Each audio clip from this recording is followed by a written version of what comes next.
If you really dig down on what are you doing, who are you, then you will realize, okay, the company that I think I am, I'm really not. That's not who we are. This is who we are. That's why we matter to people. Yeah. Why do you matter? That's when people ask, what's your why? You got to define that. You can't define that. You got to go back to the drawing board.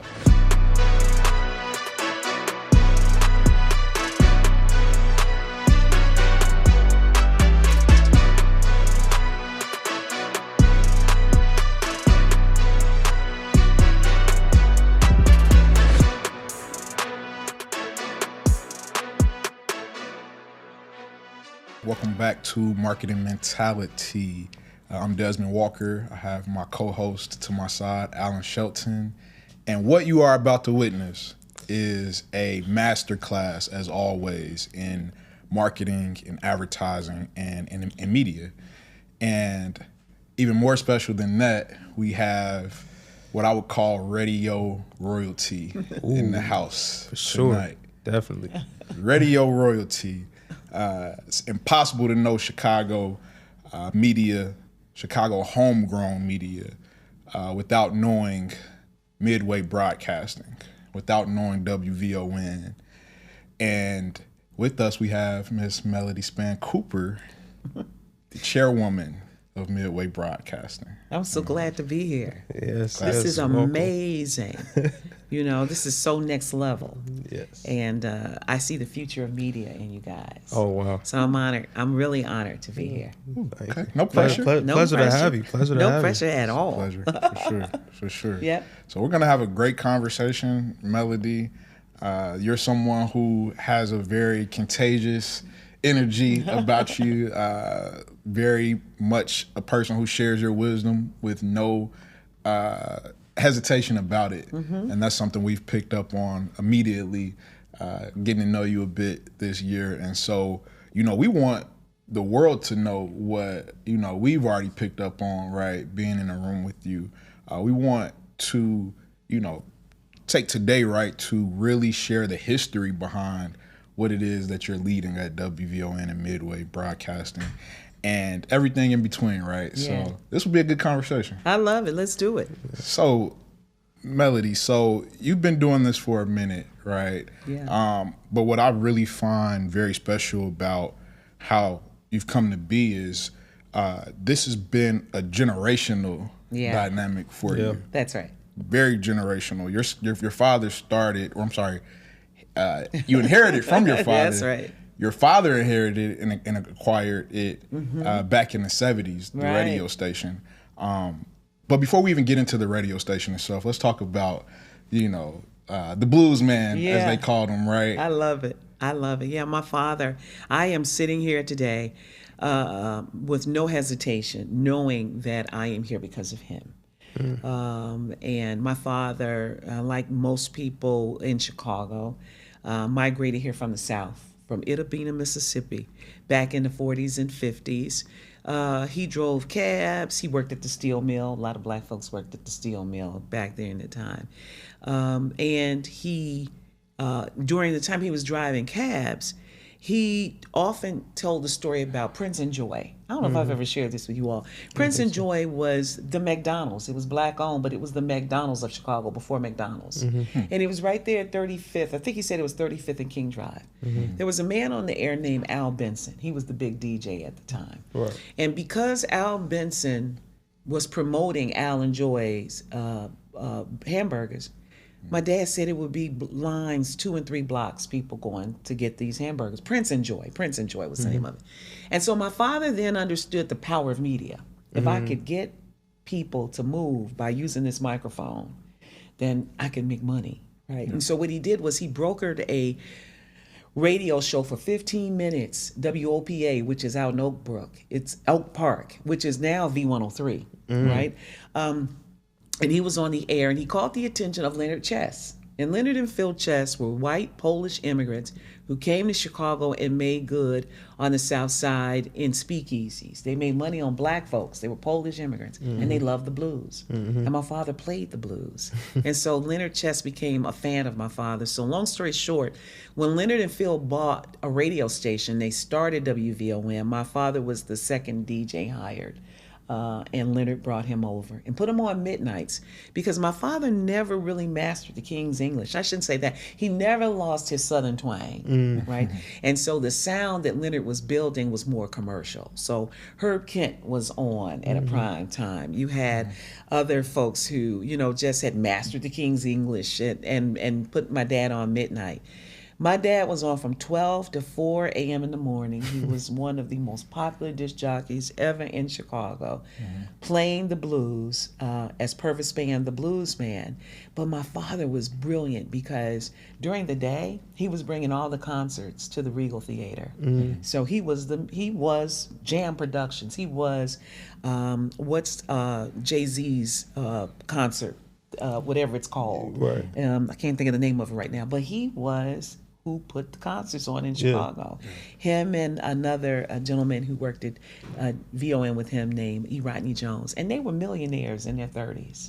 I never forget, I would go because they would be bringing Aretha Franklin, James Brown, the Motown Reviews, all of that was coming to the Regal Theater because of Purvis and E. Jones. And I remember as a young girl, I grew up in Englewood, and we would go in drawers and just under our clothes would just be stacks and stacks of money, right? Because coming from the South, my father that's what they did. Mattress money. Mattress money, right? And so he did so well in his concert performance. So the 12 to 4 worked out for him. And then they owned a club called the Burning Spear, which was at 55th and State, and that's where they brought Johnny Taylor and all the other acts. Michael Jackson, the Jackson 5 won their first talent show at the Burning Spear. Wow. Yeah, so it's a long legacy. I come from legacy, right? And so as AM radio started to lose its luster and GCI and all the other stations started, coming to fold, and the folks who Leonard Chess died in 1969. If you ever watch Cadillac Records, you'll see that he passed. And after that station, he bought that station for $1 million. He sold it for $9 million. Check it out, 7 years later. That's how popular they were in Chicago. VON was 1,000 watts and the #1 radio station because that's the station that all black folks listen to. And so it's in the title, VON, Voice of the Negro. And we just never left it. And the reason that it still exists is when you understand your mission, why you're building it. What does Narragent stand for? Why'd you build it? What's in our core? What's in our mission? If you find a way to stay close to it, although how you deliver it may change in so many different ways, you stay close to your mission. You will always win. Mission never changes. Why you're there. Foundation of you. So the Chess brothers, they start the radio station in 63. By 69. Think about that. $9 million in 69 is a hell of a lot of money. Right? Wow. Even prior to 69, right? 1968. Dr. King gets assassinated. Right. To my knowledge, Chicago's burning. West side of Chicago's burning. Put us into that day and the role that the radio played that day, April 4th, 1968. So I was young, and here's what I heard. We were still living in our home on Englewood, 1345 West Marquette Road. And I only share that because my mother said she was heading out to get her hair done, and you could see the smoke billowing from the west side of Chicago. That's how, how powerful it was. And it was WVON who, took to the airways and asked them, stop burning, stop looting, and kind of brought calm as much as they could to the city of Chicago. Because back then, Mayor Daley, the Mayor Richard J. Daley, before the Mayor Daley we knew, was mayor, and he was saying shoot to kill. He was telling the police to shoot him and kill him because they were burning up Chicago. And VON was very integral in calming. People were just hysterical. And so what is amazing to me, guys, is y'all party there now. You go over to the West Loop, that's the area that was burned. Whoa. Yeah, that was the area that was burned. And then it turned into like a skid row.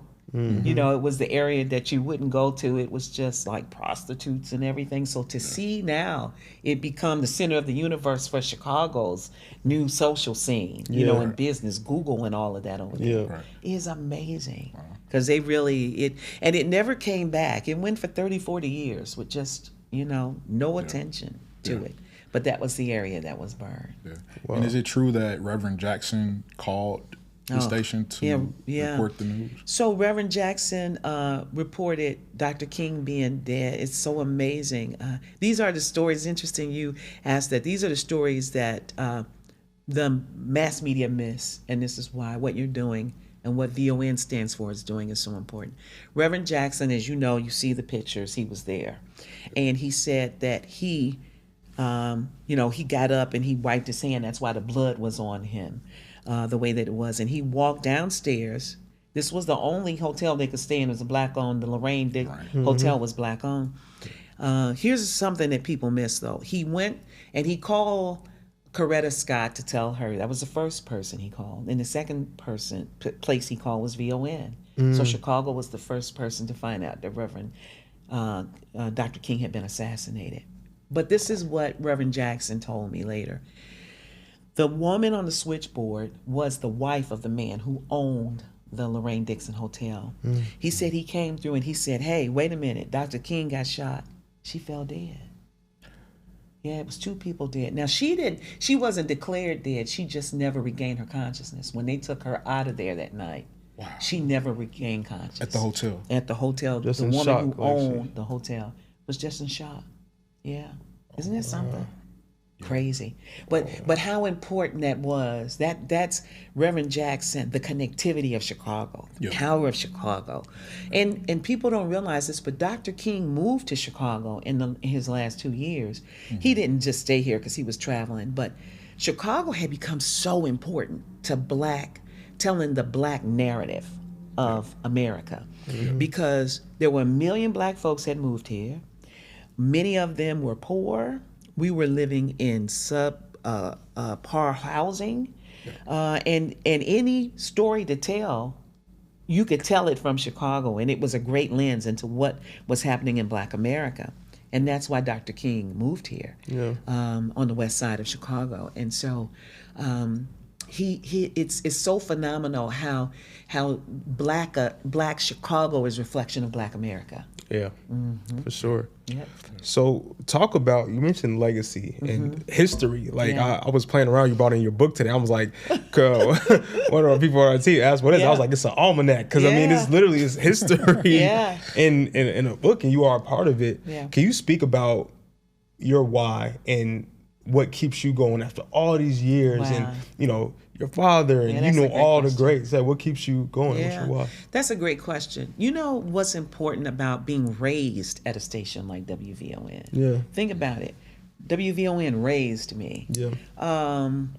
And because it's been such a historical place, and what I've seen Black Chicago at its finest. My first election I ever voted in was for Harold Washington. Oh, wow. And a lot of that planning and that strategy and that getting people out was done right there at that station, right? Yeah. So I was able to watch that. I know what my father and his partner Wesley South went through to get the station, right? And just to hear the callers, the intellect of many of the callers, the talent that has come through VON, the guests who have been on VON, talk about who we are as Black folks. It helped me understand Black excellence. I saw things get done. I saw what we could do. I saw the power of a movement. Yeah. So I didn't live in the 60s and the 70s, so I did live then, but I was very young, right? Right. But when I think Chicago, in terms of its Black power was the election of Harold Washington, because it was in his election that you got the most Black millionaires ever in this city. Wow. Came out of him being in office. And so when you look at Brandon Johnson being in office, it's beyond Brandon Johnson for us. Politics is about interest. And so VON has always been an activist station for social impact. Politics being one of them. Most cities don't do politics like Chicago does politics. Chicago's a political town, which is why you see now your fourth black mayor in the city. Why you see the first black female senator of these United States come out of Illinois, Chicago, right? And it's politics. And VON agitating. The thing about community radio, being community-centric, is you're at the grassroots level. So you just agitating, you shaking the tree. And it is from there that the fire just kind of takes off. That's how a movement starts. Nothing grows from the top down. Things grow from the bottom up, right?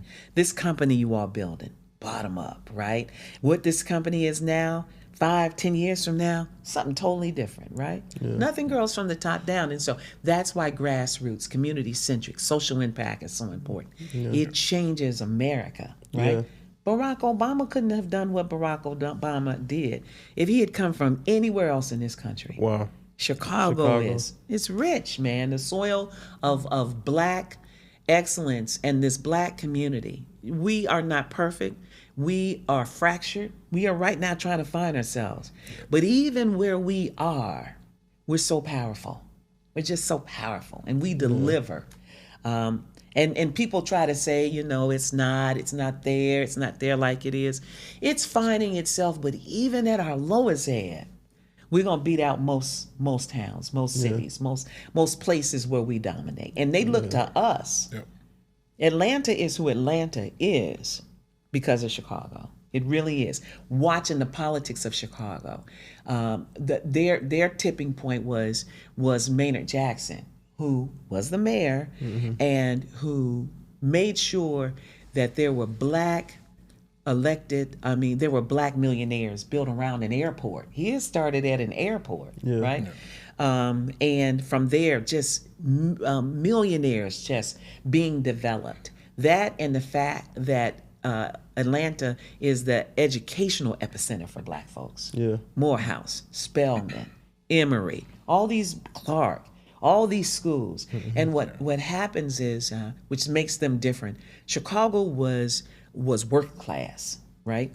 And so jobs that didn't require a lot of education was here, and that's how our folks came. And when I think we lost the educational edge that was once here, right? And the opportunity edge, because I think people, like what I admire both about you two is that you all stay in Chicago. A lot of your counterparts have probably moved to New York and California for opportunities, because a lot of people, I hear young people say the opportunity is not here the way it was. It was here for us in my generation, right? And my parents' generation. So we've got to get back to that. And that's where the politics of it is important, that we participate in that process to make sure that the interest, remember, politics is your interest, and that it's being taken care of so that we can raise our families and make money and get rich. Nothing wrong with being rich. Get rich, and right, and that opportunity. I went off on a tangent, but I was going somewhere. Again, a master class with Melody, right? Talking radio, but we're really talking about Chicago. We're talking about life. That's right. That's right. Period. But I think that's very interesting what you just said, because it seems that our generation often, it's all about smoke and mirrors, for better or for worse. And this I word, the internet, of course, and microwave processors and so on. And it takes people like you, I believe, to really help deliver that context back into people's brains, so that they understand the meaning of, plant those seeds here. Because they're already here, really. They're already here, man. Recultivate them. Exactly. Opportunities where you created. That's it. Opportunities where you created. Absolutely. And you said a lot. You said a lot of great things. What I hear for you is a strong sense of responsibility. These days we live in a world where people have platforms, right? Like back when WVON was first starting, individuals didn't have the opportunity to have a platform, right? They had to go to people that did have a platform like WVON and other stations. Now people have the platforms on their phone. They are a platform. Can you speak about the responsibility of having a platform? A lot of people have the platform but don't want the responsibility. Can the two And I imagine they have to coexist. Yeah. Right? So can you speak about that a little bit? Yeah. How that is finding your balance. Yeah.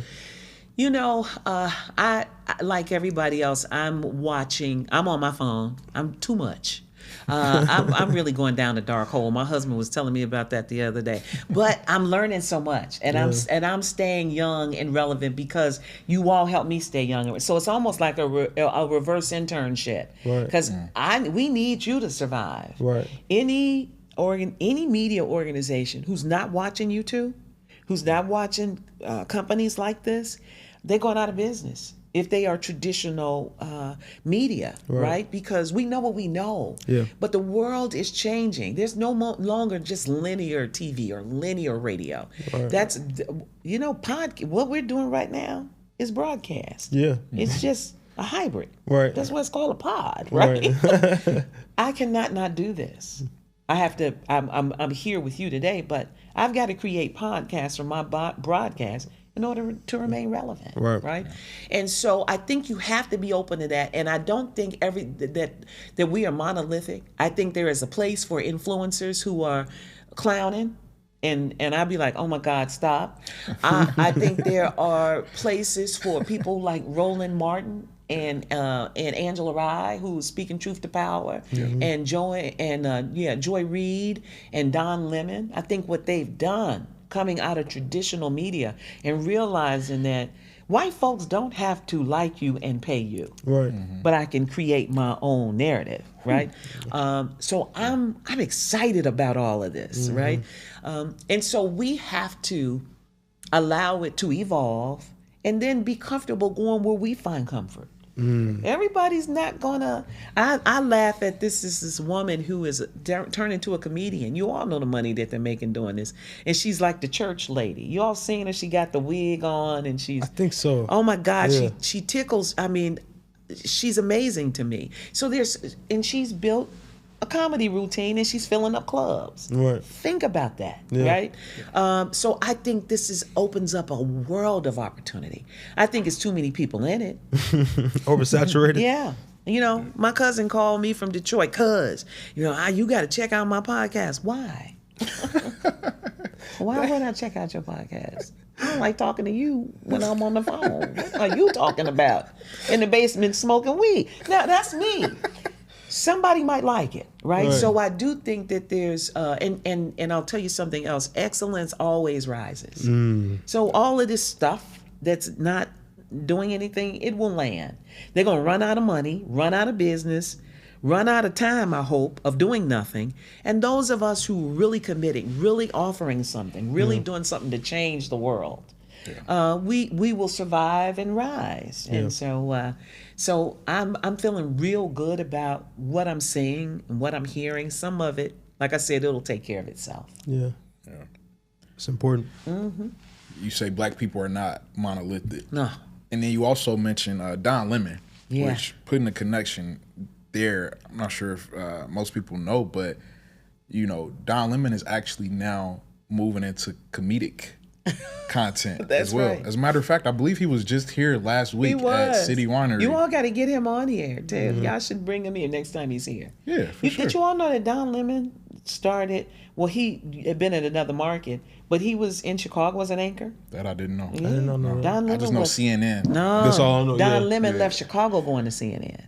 Oh. He was a big anchor on Channel 5 on NBC. Wow. And he was red hot. I mean, Don Lemon was amazing and always been this renegade, right? Yeah. And he fell out with management at the station because he was always doing something. And I remember something about a stepping. I think the final straw was something about a story he had done about stepping. Stepping is everything in Chicago. And something happened and it just went wrong. But he was red hot in Chicago. Interesting. And this was before he, came out that he was, gay. Yeah. And so the women was just like lined up, for Don Lemon in Chicago. Yeah. But Well, maybe Part we of can get him in Chicago. here New Year's Eve. Next time, if he comes here, he does the show. He's cool as hell too. You will love Don. I believe it. I believe it. Yeah. So I want to take a step back real quick from a history perspective, because we were kind of, making our way there. I want people that are listening and watching to really, truly understand the essence of what Midway and WVON Thank you for that. is, for sure. So, the station is founded in 63 by the Chess brothers. Yeah. By 69, you said, they sell it. They sell it to the people who own the Palmer House Hotel here. Okay. So that's in 69. Then it went to Gillette, the shaving cream people. I'm telling As you, this owners? Yeah. See, this is why we got That's what I'm saying. It's crazy, right? Okay. It was just How does that big. happen? They were making so much money. They were just buying stuff. And people people who own businesses and they see something hot and they want to get into it. Yeah. Right. And then Gannett bought it. Gannett newspaper group. Okay. Bought it, right? Okay. And they changed, watch this, they changed the call letters to WGCI AM. They dropped the VON call letters and changed it to WGCI AM. So GCI was on the FM and the AM dial. This is the 70s. Yeah, in the 70s, right? Wow. Okay. So watch this. When my father and them filed for a radio station, when they found out that the VON call letters had been dropped, they filed the next day to get them. And There you that's go. how VON got back. There you go. So And that's was able to continue. Okay. So Yeah. that's 77 by the time. your 75, father- 76, 77. Yeah, Okay. Yeah. Okay. And because they went on the air as a station called WXOL. So they had been on the air a couple of years before they got the call letters back. Okay. Yeah. Nice. So mid 70s, now it's in the family. Yep, it's in the family. We get into the 80s. You talked about the election of Harold Washington. Yeah. Yep. Talk to us about the role that the Yeah. station played in that. Yep. Tipping point. Because we were still music. We just had a nighttime talk show. Right. And so the station is, driving everybody to vote for this mayor. And at that time, guys, you got to understand, Chicago is still the largest, most segregated city in America. Yeah. To this day it is, right? But what was crazy was the white folks that lived on the north side of Chicago didn't realize that this man was getting ready to win an election. It was just 2 weeks before the election. They was like, oh, damn. What happened here? It's too late now. We was rolling. We were rolling, right?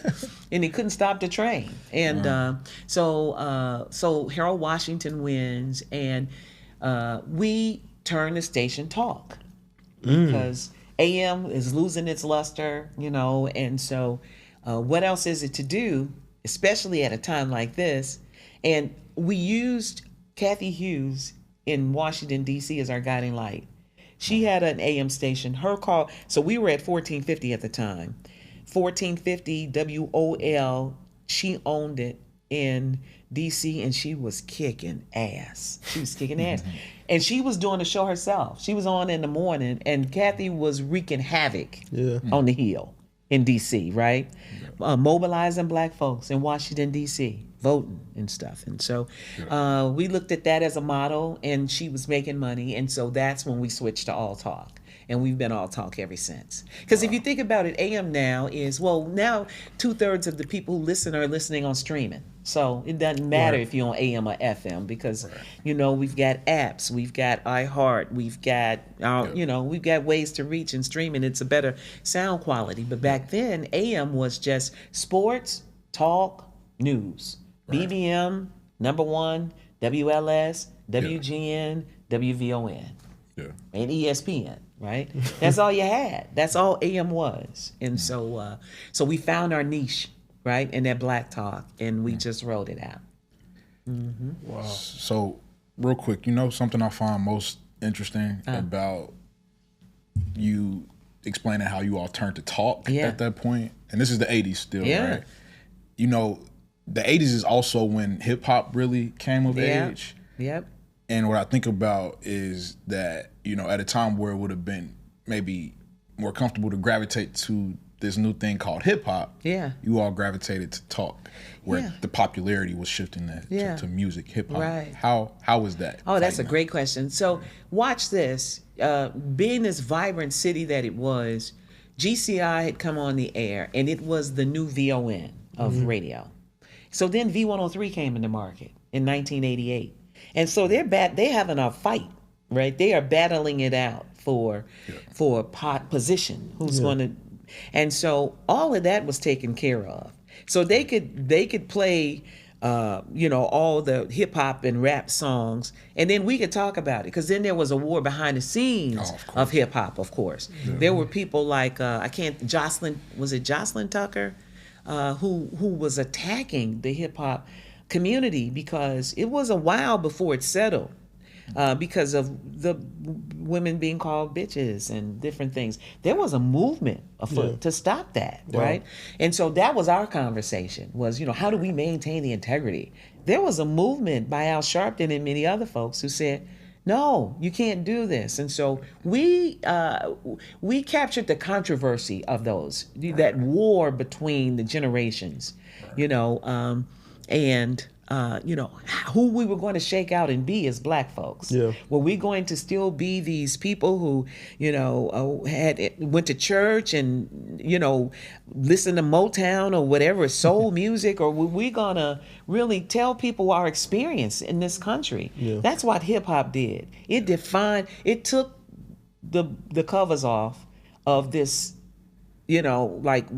perfect black America, and said, no, this is on this side. This is how we really living. Yeah. And everybody didn't want to tell that story, because they had fought so hard to change the story. Right. And that's where the war really came in. Yeah. And, in the older folks, the old guard was trying to protect how America looked at us. And young folks who were saying, no, tell them the truth. This is my reality. Revolution will not be televised. We're going in the streets. We're going to tell you what this looks like growing up in Harlem. And you all know the songs. You all know who they were. But it was quite, I remember Farrakhan coming, having a summit here in Chicago, bringing the rappers here. And them having, again, Chicago, right? He was here. He had the power to do it. They respected him. Yeah. And they shut down in a room and had huge conversations about this. Yeah. Mm-hmm. So keep us on that trajectory, right? So that was the 80s, and then going to the 90s. And how did things transform from there, evolution-wise? So us agitating, here comes Barack Obama, right? Barack Obama was a little different from the politicians that were here. And he used the station. Barack Obama not only would call in, he would host shows at the station. Oh, wow. Because he was not from Chicago. And so a lot of people, here was this Hyde Park, clean-cut, dynamic young dude. He very methodical in his thinking. He wasn't rhyming and all that shit people do in politics. He was different. And he had swag too. He had swag, smooth, right? And so he was very close to the station and used it and in his campaigning. Barack Obama, when he ran for state senator, ran against an old guard female senator, Mary Smith, I think was her name.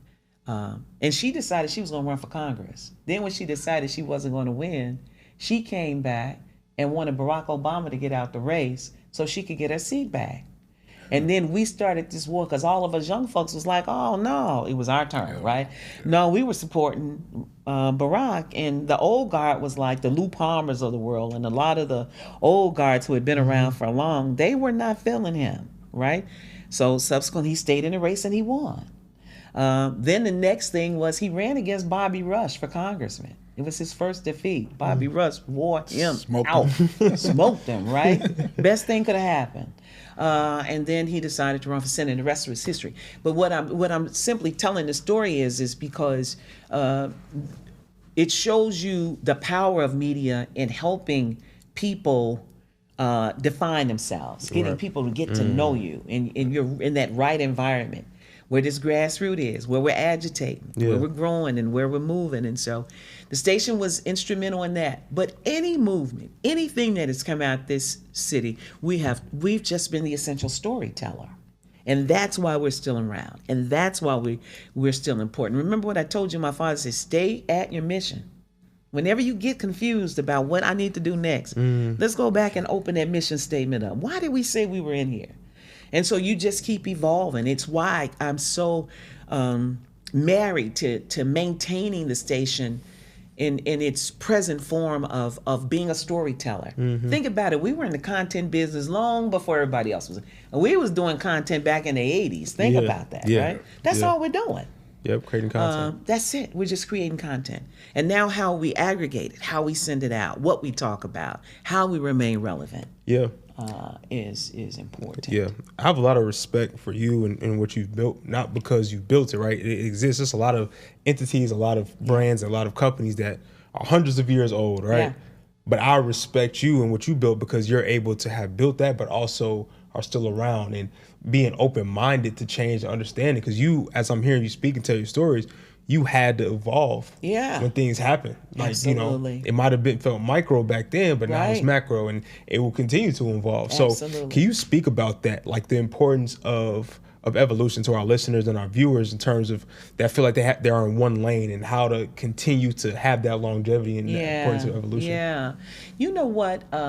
That is so powerful what you just said, because I think about, and people often think about, what has allowed this station to be there longer than any of us in here. I mean, the station was on the air when I was born, right? So what makes it tick? What makes it live? Yeah. And here's what I've realized. It is not the station. Call letters powerful. It's not these cameras, these mic. It is the ability to serve community. It's the community. It's what it is. We got an audience. Yeah. I just had the best conversation with Nielsen last week, right? Because we pay Nielsen a lot of money to tell us we'll have any listeners. What's Nielsen? Nielsen Audio, which is the rating system tell you who's the number one station, number two. They get to they help determine how much money you're going to make, right? Right. Yeah. So we pay them to tell us we don't have any listeners, right? It's the stupidest thing I've ever heard, and we've been doing it for years. Wow. But it's becoming more apparent because as their methodology change and how they collect their data. Like, here's what Nielsen does. They've got 2,400 meters to cover all of Chicago to determine what's the number one station in Chicago. Right. If you don't have those meters, then that means you don't have any listeners. Right. But I just had a seniors breakfast with 1,000 people there, right? And I told the man, I said, listen, are you lying now or what am I supposed to tell these people they're invisible? I mean, you got to perfect this to show that people matter, right? So the fact that we have an audience, who is your audience? What I told my cousin, who's listening? I don't want to listen to you. Who's there? What's evidence of your audience? What is the evidence of your impact? What's the evidence of your impact? It's going to tell you if you're relevant or not. Station is able to stay around because we're still making a difference in people's lives. The fact that we're radio is secondary to me. Wow. I'm not a radio station. It's what I use, right? Yeah. To have impact. Wow. Yeah. And it's that secondary in that if you really dig down on what are you doing, who are you, then you will realize, okay, the company that I think I am, I'm really not. That's not who we are. This is who we are. That's why we matter to people. Yeah. Why do you matter? That's when people ask, what's your why? Yeah. You got to define that. Wow. Got to define that. Yeah. You can't define that. You got to go back to the drawing board. Yeah.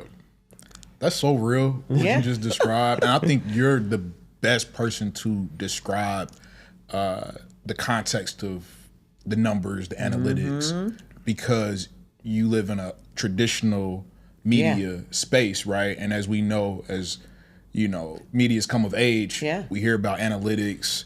People get so caught up in it, for better or for worse. And it's worse because they can't explain. They be lying. They can't explain it. Be lying their ass off. Yeah. I got 1 million listeners. How you get 1 million? Right. Yeah.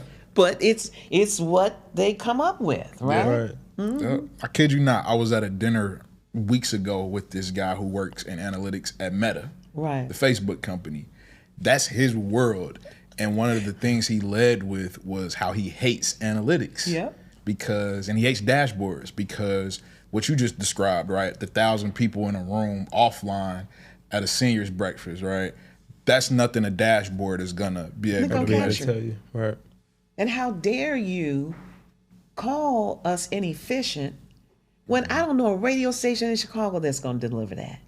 That's the social impact part. Yeah. That's my secret sauce. Yeah. Is my ability to connect to this community in such an intimate way that if I ask them to do anything, they're going to do it. Yeah. Most radio stations don't have that power. They don't have that relationship with their audience. They don't have that partnership, that investment in the audience, right? Yeah. So how are you making yourself how are you positioning yourself to be a necessity, essential? Wait, say that part again. How are you positioning yourself to be a necessity? That's it. Think about it. Wow. When COVID happened, you remember they kept saying essential workers. Right. So my team, I had to tell them, y'all got to work because y'all essential workers, right? But what it also allowed you to do was take a look at your staff to find out who can I live with and without. Isn't this a good time to unload? It's a good time to unload, right? Who's essential? What's important in your what is your business standing on? As the world shrinks, how can we survive? What can we get rid of that we don't need? Because it's fluff in all of it, right? And so that's when I went through the recession of 2008, 2009, and I tried to keep my staff together, and I was telling them, your check's gonna be late because ain't no money coming in, but I want to keep us together because ain't no jobs out there. Guess what? I was still a bad guy because their checks was late. They couldn't understand it after I told them. So come 2020, you know what happened? What's that? When they said you can lay off folks, and I was like, okay, y'all better leave. Here's the 5 people that I'm going to unload because they weren't essential players. I kept the best of the best, right?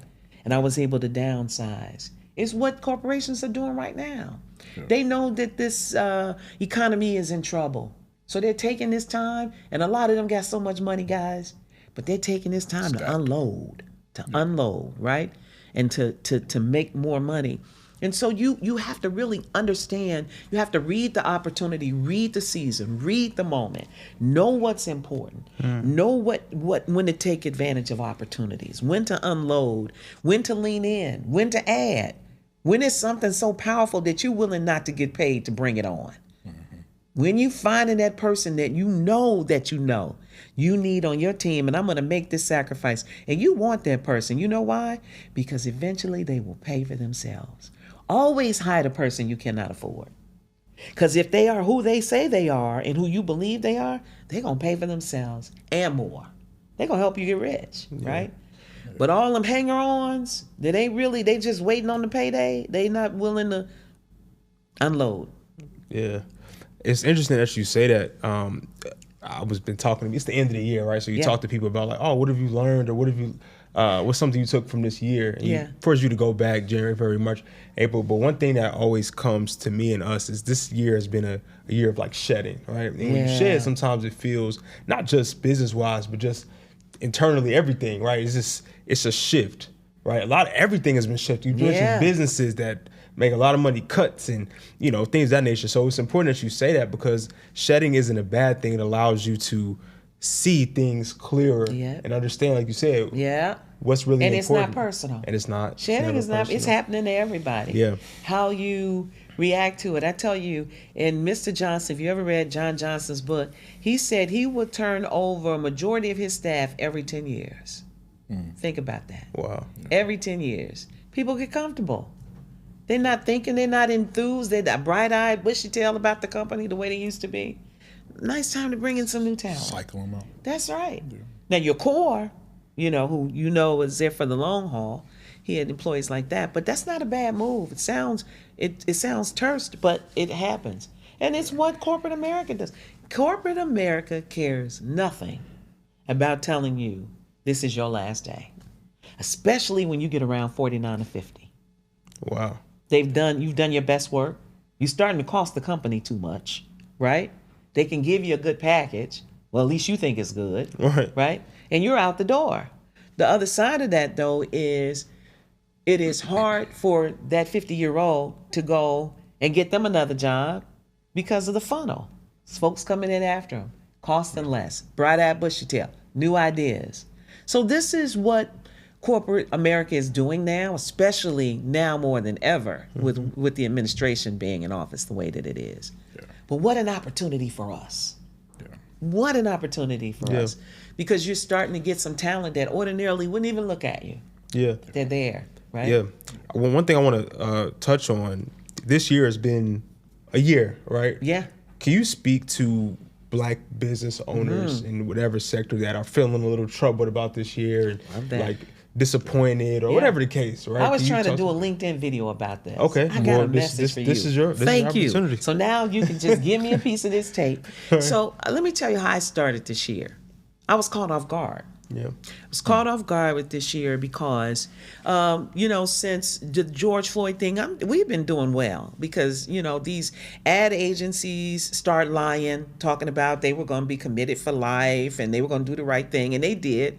And even back then I was asking them, is this a movement or is this a moment? Right? Because I know that I've been around long enough to know, right, the difference. And I kind of figured it would be a moment, but no, it was the movement. It was not a movement. And so when the politics of last year happened and we knew everything was happening, I hadn't made an adjustment. I just hadn't, because I knew what was coming, but I didn't think it would come so quickly. And this disruption is so fast and furious that it is throwing everybody off. Everybody is off their square. So my best advice for entrepreneurs right now is that you start reimagining your business. Start looking, not going out of business or thinking that you got to do something different, but just think outside of the box about your business. That's it. Business is about creativity. It is about you understanding that there are many roads that will get you to success. You've tried this road and it's been a good one, right? There's other ways. Give you a perfect example. Back in the 90s, 2000s, people don't realize this. How did I survive in the third largest media company as this little independent player? 55% of our revenues was in event marketing. It was the fact that I could give a festival, a financial seminar, a business breakfast, those things that ain't even radio related, right? It was my secret sauce. And I kind of got away from it because I got comfortable. We're in the content business, right? Next year, I'm getting back in them streets. And my seniors breakfast that I hadn't had since COVID brought out 1,000 seniors. You know what I learned? They were different seniors. They wasn't those ones in the wheelchairs anymore. They were the ones that, like me, I ain't no senior, not yet, and I'm working on it, right? But these were younger folks, younger seniors, 70 who think they 50. And they had a day party. They turned the seniors breakfast into a day party. Not right? A day party. A day party. They had a blast. Now right? who's chaperoning this event? You should have been chaperoning because you should have seen them, right? But watch this. All the sponsors that came out, the sponsors that I got added on, if I had not done that, I would have left that money on the table this year. You got to think differently about your business. Times like disruption is the best thing that could ever happen to business. It's the best thing could ever happen to young entrepreneurs because it makes you think. When we are uncomfortable, we start thinking a whole bunch of crazy stuff, right? Yeah. And you throw some of that stuff on the wall and it will stick. And so that's why I'm so excited. I'm so fired up about 2026. I'm so freaking fired. I'm going to make so much money next year. I done figured it out, right? Because it's just stuff that I've done. But going and tell you another thing, stop talking to your clients on that damn computer. Get up, go see your clients, sit down with them, tell them what's new, tell them what's happening in your business. People want to see you succeed. I really believe that. And we've gotten so connected to, I love a virtual meeting now. I do. I love a virtual meeting more than anybody. But what I've done this last quarter is I've gotten in the face of my clients. And guess what? I'm learning from them and they're learning from me. I started WVON TV 5 years ago. I've been talking about it on here. When I get in their faces and I take my production manager and I take the videographer and I take shows that are there. They're like, wow. Now, I've been telling them about this on here and I've been showing, but because I've connected with them. Yeah. So think about different ways of connecting with folks. Get out, network. Stop going to the Urban League dinner, eating chicken and dancing and shit. Find you 4 or 5 people in that room who you need to connect with, right? True Who's story. in charge? True story. Tell it. This is how we met you. We There you were go. at the Urban League There Gala you go, right? last year, Right. eating chicken and shit. You But guess what? We got our butts come up on. out that seat. I'm sitting right here. Walked over to you. Who else was over there? Louis Carr was over there. Who else did we meet? There was someone else, but nonetheless, you know, that was our introduction to you, That's face to it. face, right here, and that's why we're sitting here right now. Strategic networking A year later. is the most powerful tool for young folks. Yep. I don't know if you all are doing that effectively enough.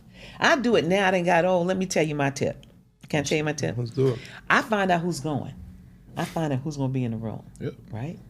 If did I tell y'all about my American Airlines story? But this is it. My let's strategic do it. Tell us. strategic networking.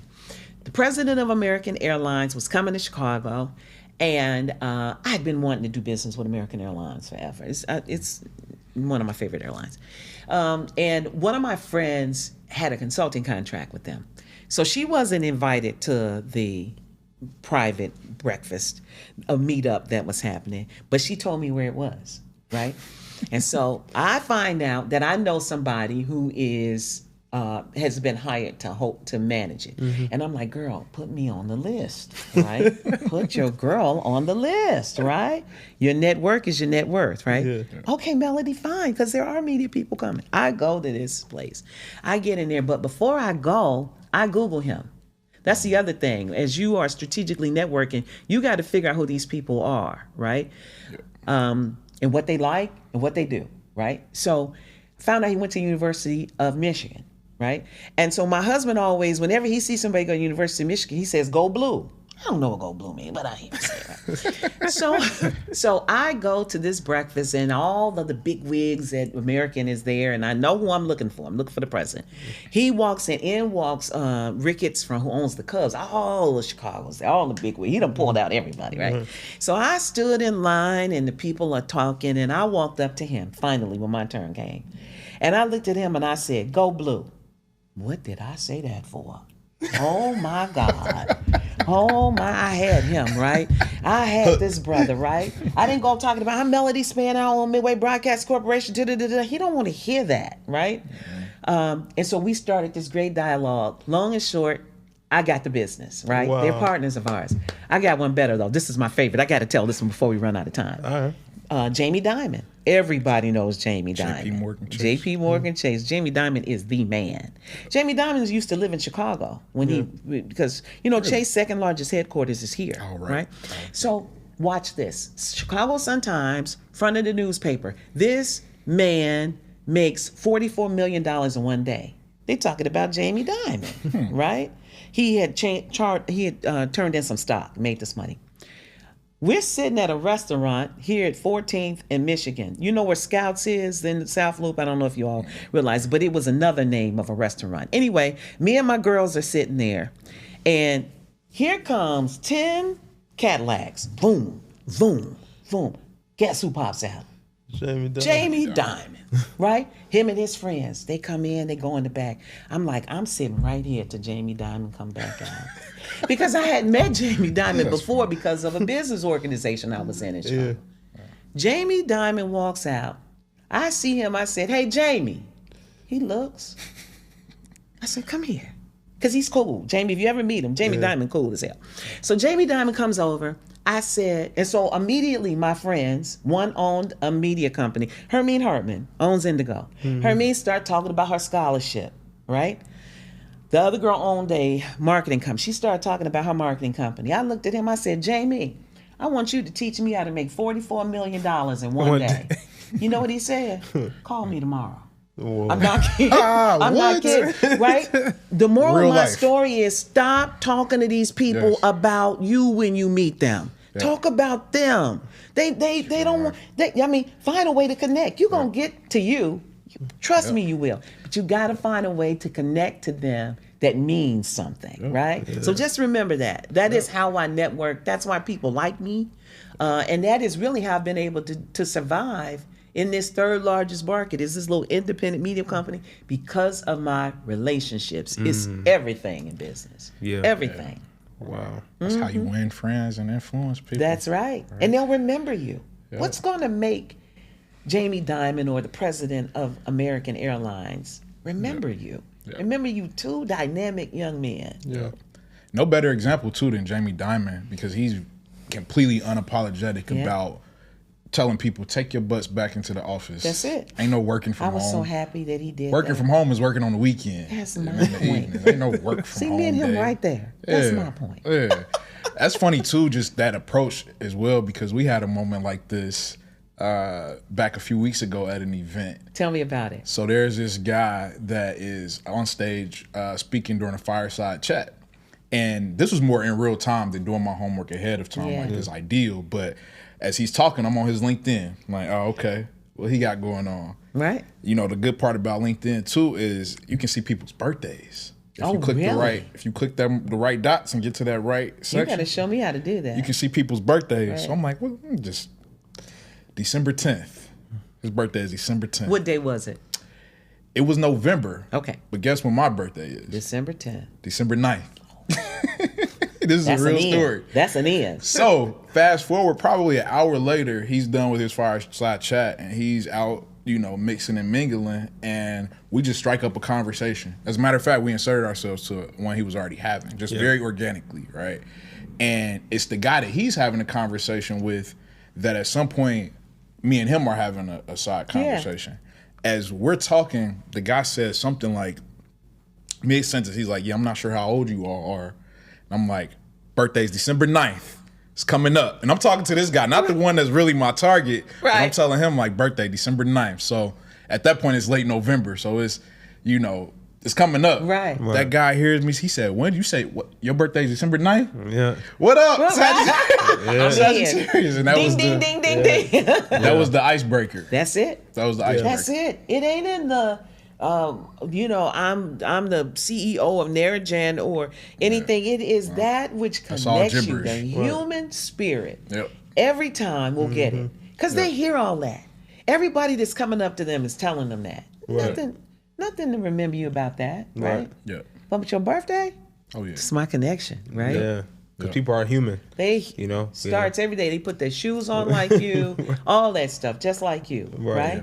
No, that's super. That's a gem. I'm happy that we understand that, but I love what you said about getting off of the internet, because the internet, you can make a lot of money on the internet. You've made a lot of money on the internet, but that human connection is so important. So I'm happy that our viewers and our listeners are hearing that. Like, the internet is powerful, but it's the most potent relationships happen off of the internet. That's right? it. You got to be able to pour into that. Imagine having a lunch with somebody. You sitting down and you're talking. Right? You're going to find out about their kids. You're going to find, just stuff that becomes important. You know what I mean? Yeah. So take advantage of that. Really take advantage of that ability to connect. Yeah.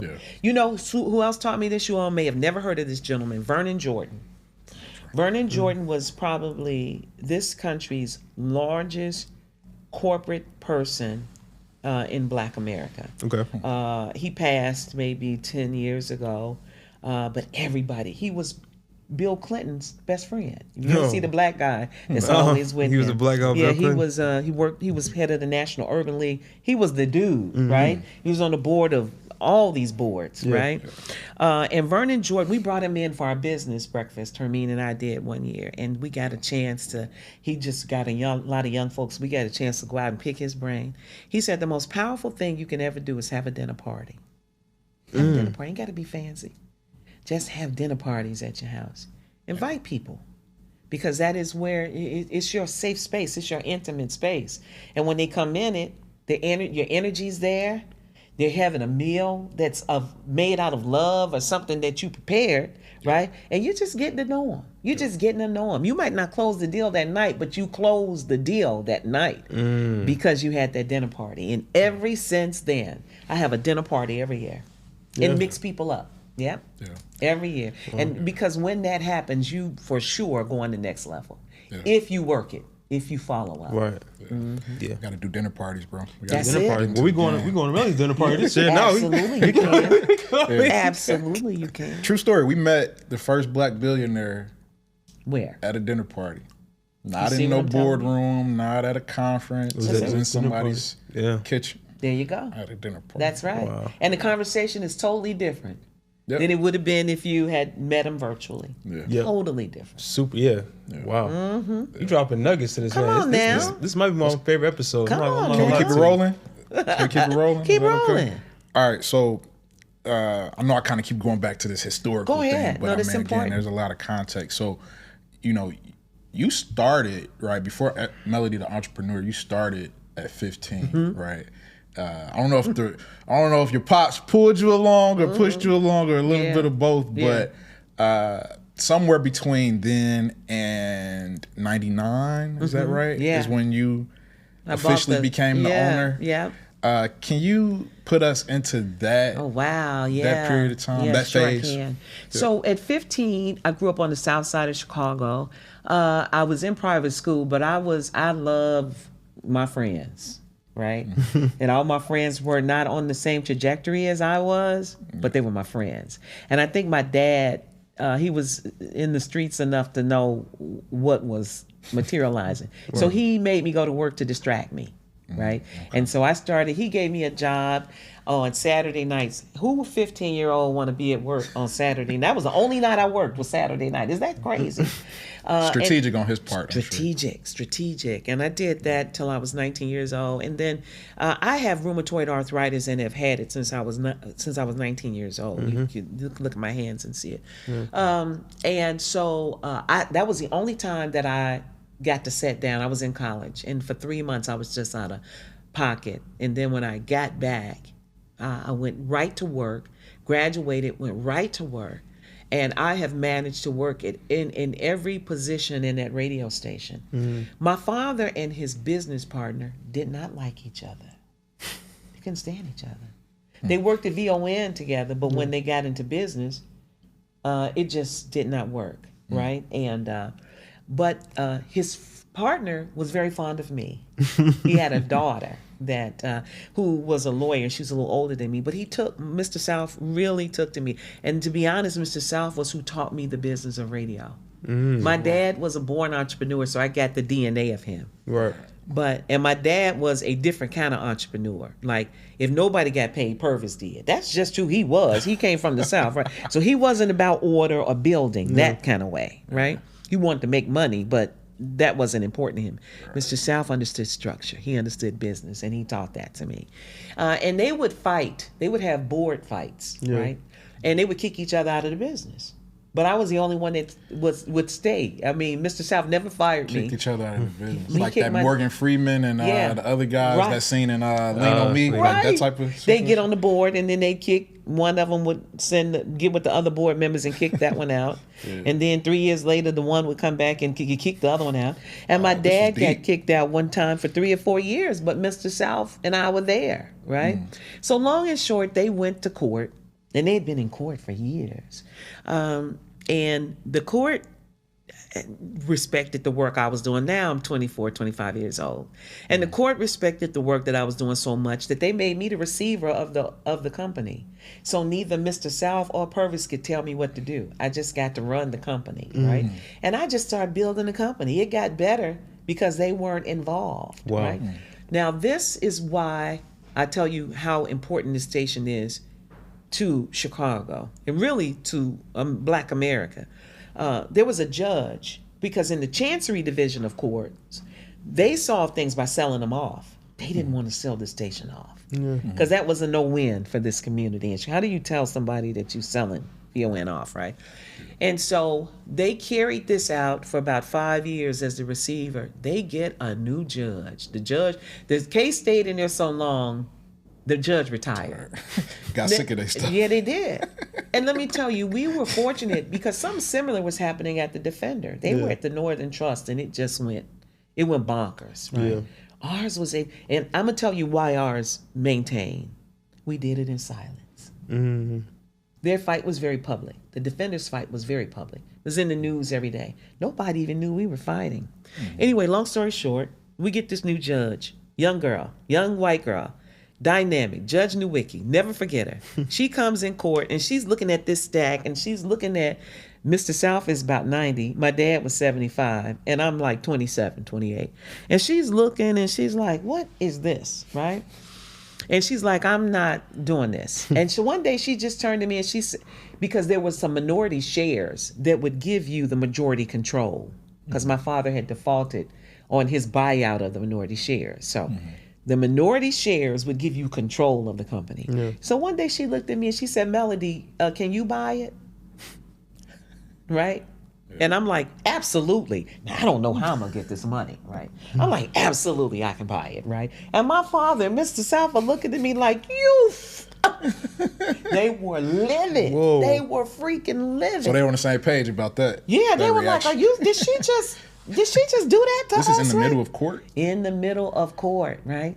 So then, long story short, me and my husband went home, refinanced our house, because this is stuff you do when you're playing the big game of business. Refinanced, there was some other stuff in the middle of it as well, but refinanced the house. Long and short, I ended up buying the minority shares, and the minority shares had my father's proxy, had his voting proxy. So I own 15% of the shares, but I own 51% of the voting. That is how I ended up being in control. Wow. To this day, that is what it is, how it's designed. It's crazy. 15% of the shares and 51% of the vote. But watch this. You think about this stuff. If you all are spiritual, you will all understand that God is in all of it. Long before we got to that court thing, it was being set up. It was being designed to this day. Nobody can do anything about it. Right? Even my business partner, who I love, Mr. South's daughter, she's not in the business at all. But think about that. 49%. And we support one another in this because she don't want to be bothered, right? But that is the power of why you have to, when God says go, go, when he says no, no, you know what I mean? You got to, some things get out of your control. Just some things, if you all ever try to do something and you cannot figure out how to make it work, you got to know that it's for your good. It's just not meant to work. Not right now. Because of where you're going, they can't go. It can't go. Wow. It's got to do something different. And that's, along the way, that's what I've learned. What I've learned with the stock. Think about that. Way back then, this was being worked out. Yeah. Who knew? And so I paid for it, and then everybody just kind of got along because they had no choice. Yeah. Right? Yeah. And so that's how I got control of it. And think about it. It was perfect. Can you imagine a 90-year-old and a 75-year-old running it just wouldn't work. Yeah. But I was young. I was in, Chicago's big city, small town.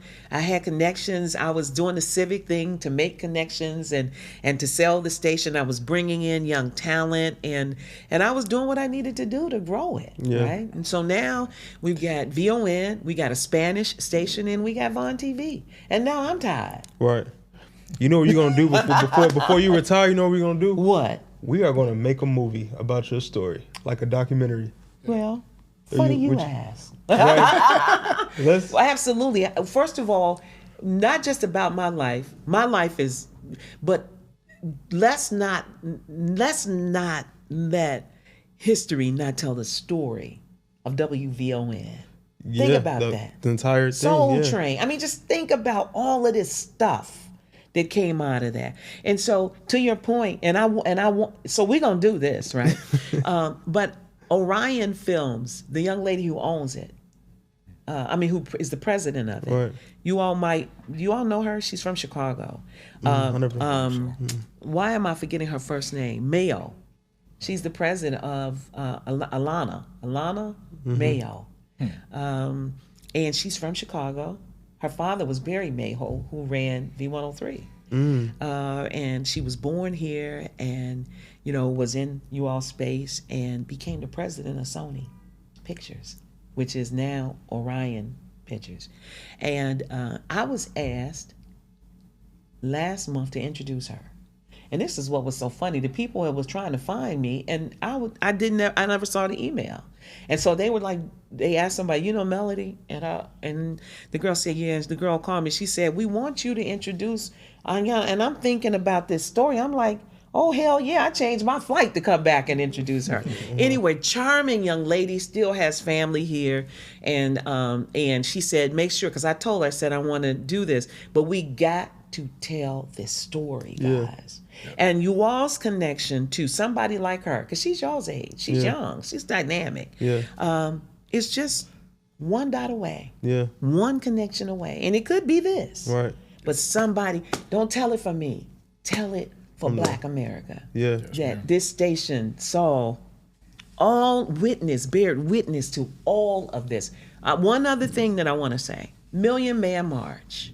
Think about that. Y'all ever heard of Million Man March? Of course. Okay. We've been to we actually attended 20th anniversary. I love it. I love 2015. it. Well, when those 2 million men in 1995, the biggest contingency, of course, came from Chicago, right? Farrakhan was here, started the movement, spread it out. We're smack dab in the middle of that, right?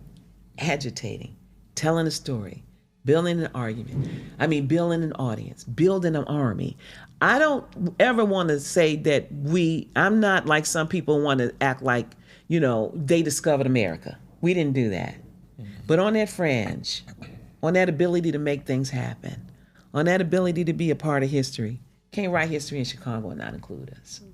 And that's why it's important to tell. Man. Just give me a little cameo, just my little moment. But the bigger story is the lives it impacted, and the change that it made, and the ability that this essential storyteller made a difference in not just Black Chicago, but Black America. I'm fired up, man. I'm about to start getting writing the script right now. Yeah. Let's do it. Yeah. That's a story worth telling. Yeah. Right there. Yeah. So before we wrap, Melody, there's one more story / lesson that is personally my favorite that we picked up from you. It's this adage that presidents talk to presidents, right? So when we talk about entrepreneurship and beyond entrepreneurship, just leadership holistically, right? Communication can be huge. And you have this story you tell, your own experience of learning what that truly means, and I think that that's something. Which one of the presidents talk to presidents story you like the best? The Tom Burrell? Which one do you want me to tell? Both. I have 3. Because did I tell you about the one at school when the lady got my car towed? Nah. Okay. No. All right. Well, that was the president talk to president. He told us, Okay. about the one with.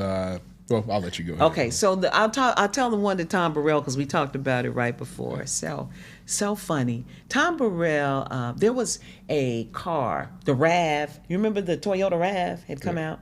Mm-hmm. And the newspaper had printed this story of a Black person with a gold tooth, and the RAV was the grill. Like the grill, right? Black community went crazy, right? So we covering this on WVON, we making all kind of noise. Toyota, boycott Toyota, right? Mm-hmm. Just spread across the country. Everybody was doing it, right? So long and short, Burrell ends up with the Toyota account. Matter of fact, they started, I think the company who was the advertising company became a partner of Tom Burrell's, right? Because Tom Burrell was the storyteller in terms of marketing and advertising. So we are trying to get advertising because we felt like, well, hell, we were part of why we started this fight, right? Mm-hmm. So we couldn't get any money. We couldn't get any Toyota money after we did all of this, right? So I'm like livid. We going down, we having meetings with the folks and talking to them. Ain't nobody paying us any attention. Yeah. So now this young girl, I'm 30-some years old, I have had it. I'm going to turn my power up. I'm tired of talking. I'm going to show you what I can do. So I'm like getting on the radio, call Burrell Advertising, 312 da-da-da-da-da. I'm giving out the phone number. Shut the business down for a day. They couldn't get no calls. The people are losing their minds, right? Tom Burrell is livid. He is livid.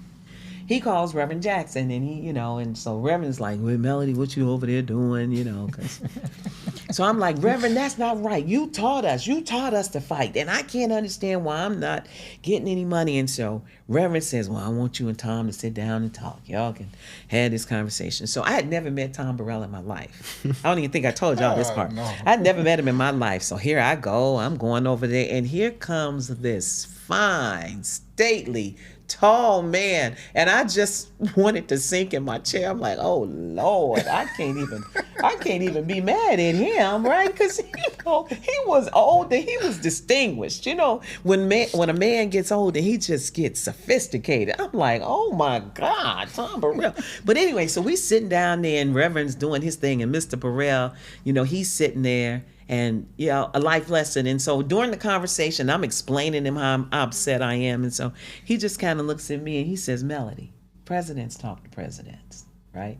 And what he's basically telling me is, you might feel, like I'm not on your level, but your power is not, you could have solved this without doing all that.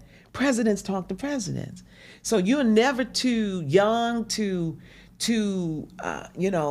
out of pocket to meet people where they are. And so from that point on, the only person I call in a company when I'm having a problem is the president, whether they know me or not. Presidents talk to presidents. You all are presidents and CEOs of this company.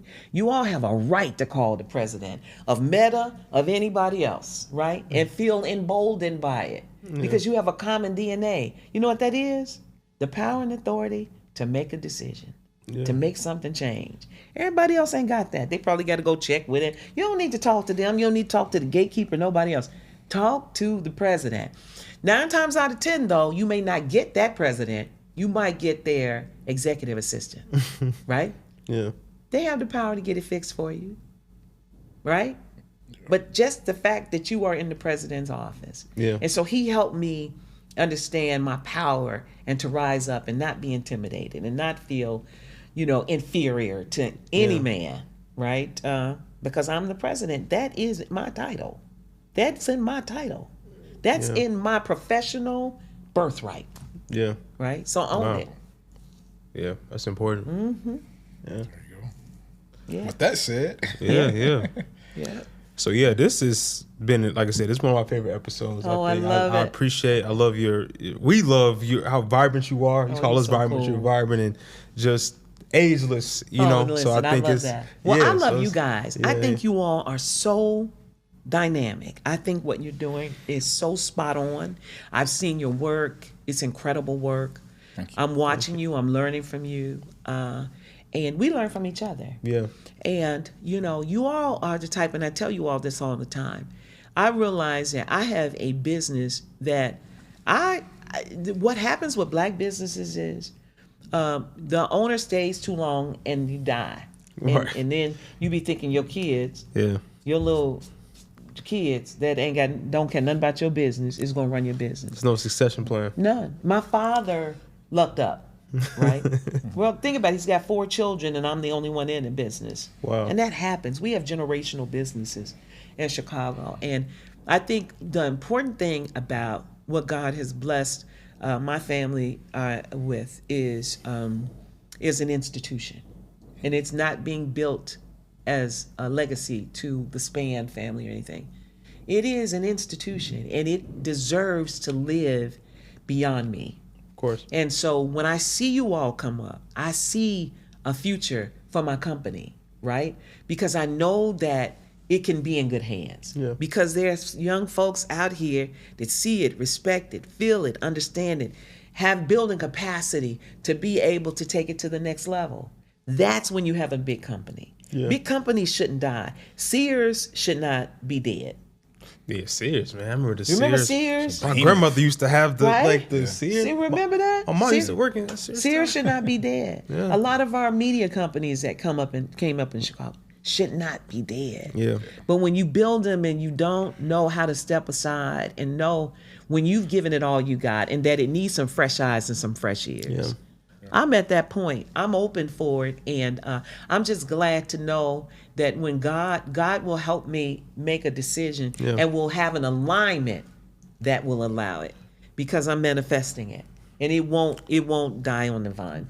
VON, Midway Broadcasting, VON TV, all of the things that are part of it, I'm hoping will grow. And that is the true testament of me being a CEO. It's not that I've been able to maintain it. Yeah. It is that I've left it in great enough hands that it grows on into perpetuity. That's, one of our favorite words. Yeah, you like that? Love that. Yes. Well, we'll be talking more off camera. We will be. This has been Marketing Mentality. We are with a legend, a living legend here, and we appreciate your time. Appreciate the impact that you're making in your industry, but also the world. Right? Chicago is the world. So thank you for your time. This has been Marketing Mentality. Like, subscribe, comment. Check us out, man. We're having more and more conversations like this. It's going to be amazing. Thank you so much. Thank you. Y'all. Peace.